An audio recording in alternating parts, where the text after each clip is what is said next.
So we are continuing to read from Bhagavad Gita as it is from the introduction. So the introduction of Bhagavad Gita is so important because Srila Prabhupada has given the summary of the whole Bhagavad Gita in the introduction in itself. So reading on, what is material nature? This is also explained in the Gita as inferior prakriti, inferior nature. The living entity is explained as the superior prakriti. Now we have to understand, living entity is explained as superior prakriti. So we are prakriti. We are prakriti, and material nature is also prakriti. But one is superior, one is inferior.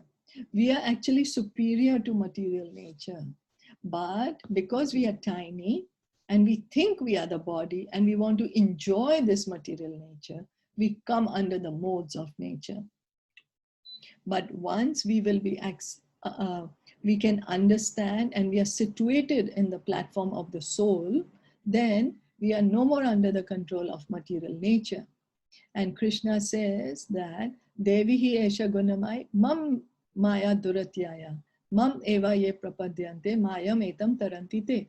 That this material energy, which comprises of the three modes of material nature, is very, very difficult to overcome. It's not easy to somebody just to go and sit on the platform of the Brahman. It's very difficult. But Krishna says that one who surrenders unto me can very easily cross beyond this. So, Prakriti is always under control, whether inferior or superior. So we are always under the control of Krishna, whether we are superior energy of his or inferior energy. Prakriti is female and she is controlled by the Lord, just as the activities of a wife are controlled by the husband. Prakriti is always subordinate, predominated by the Lord, who is the predominator. So Krishna, he's the powerful. He's the most powerful. And he has these different energies. And we are one of his energies. This material world is another of his energy. And his internal potency, internal energy, the spiritual energy is another of his energy. So we have to understand what happens is the Mayavadis, they remove Krishna with his energies. They negate the energies of Krishna, and that's the reason that their philosophy is not logical. It doesn't make sense. They get confused in their own word jugglery. If we just understand Krishna has these different energies, everything becomes clear. The living entities and material nature are both predominated, controlled by the Supreme Lord. According to the Gita, the living entities, all the parts and parcels of the Supreme Lord, are to be considered Prakriti. So we are part of Krishna. We are a part of him. Krishna is Sachidananda. We are Sachidananda. But we are still controlled by him. Although we are his parts and so we have all his qualities. Well, not all. He has 64 qualities in full. You know, we have some of his qualities in very minute quantities. But we are always controlled by him. We do not have the capability to be independent. We do not have that. We just have to accept that fact.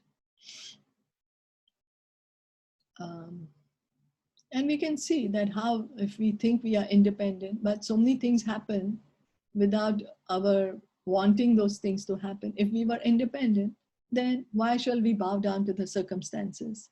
But we have to. We have that experience. According to the Gita, they are to be considered Prakriti. Okay. This is clearly mentioned in the 7th chapter of Bhagavad Gita. Apareyam etasva anyam prakritim vidime param jiva bhutam. This material nature is my inferior Prakriti. But beyond this is another Prakriti, jiva bhutam, the living entities. So here in the material world, what we are seeing is there is the material energy, all the matter, all the things that we see made of earth, water, fire, air, ether. All this is material. And then we, the living entity, are there. We are the superior nature of Krishna. Okay, is that okay till now? Yeah. Yes. Okay. Any questions on this? Comments? No. No questions. Okay. Material nature itself is constituted by three qualities: the mode of goodness, the mode of passion, and the mode of ignorance. Above these modes, there is eternal time, and by a combination of these modes of nature and under the control and purview of eternal time, their activities, which are called karma. So, how does the material nature work? She's bound us by these three modes. Guna, ropes. We are bound to this material world with these ropes: goodness, passion, and ignorance. Rajagun, Tamagun, and Sattvagun. And then above these modes, there is time, eternal time, Kal. Krishna says, time I am, and I've come to destroy everyone. So, with this time factor and these three modes of material nature, we are keeping on engaging in activities. And these activities are called karma. These activities are being carried out from time immemorial, and we are suffering or enjoying the fruits of our activities. For instance, suppose I'm a businessman and have worked very hard with intelligence and have amassed a great bank balance, then I am an enjoyer.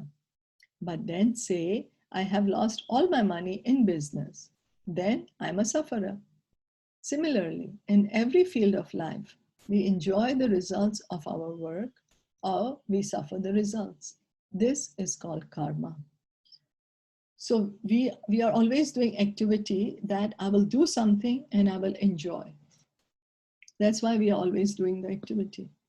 And so this activity is binding to us because we have that desire. I will do something and I will enjoy with that result. So we have to still be in the material world to be able to enjoy that result, right? If I sow a rose plant and I wait for the rose flowers to come so I can smell the flower, means I have to still be here to be able to smell the rose. And then along with the rose, there are the thorns. So then I will get pricked by the thorns also. So there are some good results and there are some bad results. And for both the results, I have to still be here in the material world. And so that's why karma is binding. And Gita teaches us, Krishna teaches us in the Bhagavad Gita, how we should act so that our actions don't bind us to this material world, that we don't have to come back to this material world. And that is a karma. A karma means offering the result of all our activities to Krishna. Then for those activities, we don't have to come back to the material world.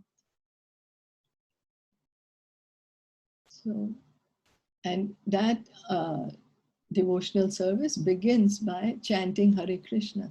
So whatever, so what happens is when we are engaging in devotional service, in fact, we are starting our journey to go back home, back to Godhead. You know, our journey has begun on the way back home. Now it just depends on how long we take, depending on our own desires, how seriously we take this process, how much desire do we have, how intense our desire is to actually go back home. And or do we still want to like loiter around here, get distracted here? Then that's our individual choice. So we can stop here for today. Are there any questions or comments? No, all good. So this we are just talking about the pap, punya, Yes. right? Karma, yes. Yeah. Yes. So in the pap, we will suffer. Punya, we will enjoy. But to Yeah. do both, we still have to remain in the material world. Mm. So that's why we have, and we have to act. Cannot act without, nobody can say, I'm not going to act, I'll just sit down.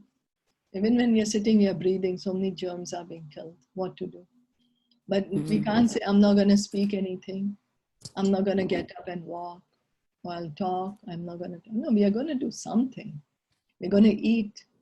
So that's why Krishna is saying all these activities will bind you. Rather, you connect all these activities to me. And then when we connect the activities to him, then we are not bound by karma. Those become akarma. And then when it's akarma, then no more reactions. And so like that, we can go back home, back to Godhead. We don't need to be here. So we should take up the process of chanting Hare Krishna very seriously. Follow the 4 regulative principles.